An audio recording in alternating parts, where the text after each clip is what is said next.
अस्सलामु अलैकुम वरहमतुल्लाहि वबरकातुहू।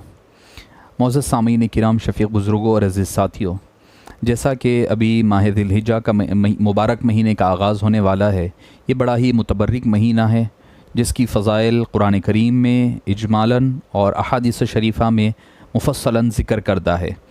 बाज़ मुफ़स्सिरीन फरमाते हैं सूरतुल फ़ज्र की इब्तिदाई आयात वल फ़ज्रि व लयालिन आश्र, जो 10 रातों की जो कसम खाई गई है उससे मुराद ज़िलहिज्जा का पहला अशरा मुबारका है।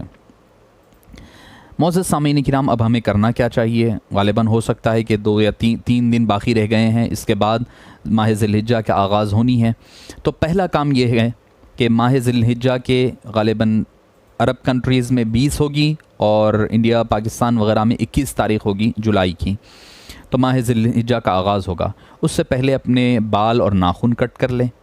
जो लोग कुर्बानी देने का इरादा कर रहे हैं वो लोग, चूँकि हदीस पाक में आता है, आप सल्लल्लाहु अलैहि वसल्लम ने तिरमिज़ी शरीफ की हदीस पाक में इरशाद फरमाया कि जो कोई कुर्बानी का इरादा करता है तो उसे चाहिए कि इब्तिदा से कुर्बानी करने तक, महीने की इब्तिदा से पहली से 10 तक अपने बाल और नाखून ना काटें। एक चीज़ करने का काम।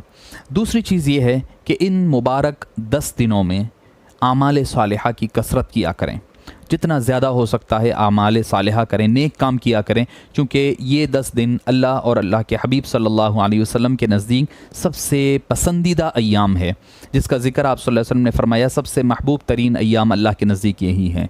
फिर फरमाया कि इन दिनों में दूसरा काम हो गया। अब तीसरा काम क्या करें कि तकबीरात कहा करें, चूँकि सहाबे किराम से मनक़ूल है कि वो बाज़ारों में, जहाँ कहीं घरों में वग़ैरह में जहाँ पर भी होते तो ये तकबीरें ज़ोर से पढ़ा करते थे, तकबीरों की विर्द किया करें। और फिर तीसरी चीज़, अय्याम तशरीक़ में यानी 9 ज़िलहिज्जा से लेकर के 9 ज़िलहिज्जा की फ़जर से 13 ज़िलहिज्जा की असर तक हर नमाज के बाद कम से कम 1 मरतबा अल्लाहु अकबर ला इलाहा इल्लल्लाहु वल्लाहु अकबर वलिल्लाहिल हम्द पढ़ना ये अहनाफ के नज़दीक वाजिब है, और 3 मरतबा पढ़ना ये मुस्तहब है। तो कम से कम 1 मरतबा पढ़ लें और ज़्यादा से ज़्यादा 3 मरतबा पढ़ा जाए। 3 मरतबा पढ़ना मुस्तहब है और 1 मरतबा पढ़ना सुन्नत करार पाता है। तो मुअज़्ज़ज़ सामीन किराम, तकबीरात अय्याम तशरीक़ में ख़ुसूसियत के साथ, मर्द है तो मर्द मस्जिद में नमाज के साथ, अगर ख़वातीन है तो ख़वातीन तन्हा अपने घरों में भी तकबीरात का ख़ुसूसियत के साथ एहतमाम किया करें। अब आइए कि 5वीं चीज़ क्या है। इन दिनों में हज और उम्रा किया जाता है, चूँकि अब मौजूदा हालात की वजह से गालिबन इस पर अमल पैरा नहीं हो सकते हैं, मगर ये अय्याम हज करार पाते हैं। हज हो जाए और उम्रा ये करने वाले काम हैं। इसके अलावा 9 ज़िलहिज्जा का रोज़ा रखना, नबी करीम सल्लल्लाहु अलैहि वसल्लम ने फरमाया 9 ज़िलहिज्जा के दिन का यानी अरफ़े के दिन का रोज़ा रहना तमाम साल भर के आमाल का और अपने गुनाहों का कफ़ारा हो जाया करता है। तो 9 ज़िलहिज्जा के दिन कोशिश करें कि रोज़ा रखें। अब इस पर बाज़ लोगों का एतराज़ होता है कि भाई यौमुल अरफ़ा कहा गया है, तो ये याद रखें अरफ़ा तो सिर्फ़ मक्के में जो है अरफ़ात के मैदान में जमा होते हैं, उस दिन को यौमुल अरफ़ा कहा जाता है। तो आप सल्लल्लाहु अलैहि वसल्लम ने एक दूसरी रिवायत में 9 ज़िलहिज्जा का ख़ुसूसियत के साथ ज़िक्र फरमाया, यौमुत तासिअ फरमाया। तो 9 ज़िलहिज्जा की भी आ गया है।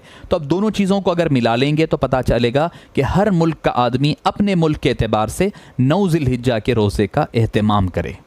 ज़रूरी नहीं है कि सऊदी अरब में जब आपको हज होगा उसी दिन आप एहतमाम करेंगे, नहीं।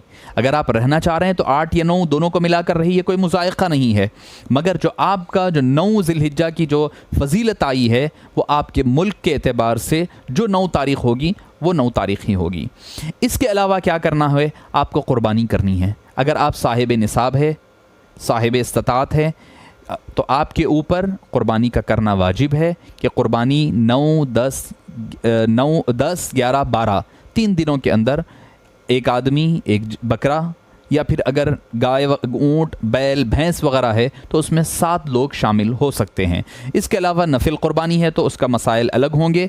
क़ुरबानी दिया करें, क्योंकि क़ुरबानी का खून का कतरा जब ज़मीन पर गिरने से पहले अल्लाह अज़्ज़ा वजल आदमी के क़ुरबानी देने वाले के गुनाहों को माफ़ फरमा देता है, और जितने बाल जानवर के ऊपर जिस्म पर होते हैं उतने अल्लाह ताला गुनाहों को माफ़ फरमाता है, नेकियों का इजाफ़ा फरमाता है, और कल क़ियामत के दिन आपका जानवर आपके लिए सवारी का سواری کے طور پر آپ کے پاس حاضر ہو جایا کرے گا۔ اللہ پاک ہمیں اور آپ کو نیک کام کرنے کی توفیق نصیب فرمائے۔ وصلی اللہ تعالی وسلم علی سیدنا محمد وعلی آلہ وصحبہ اجمعین۔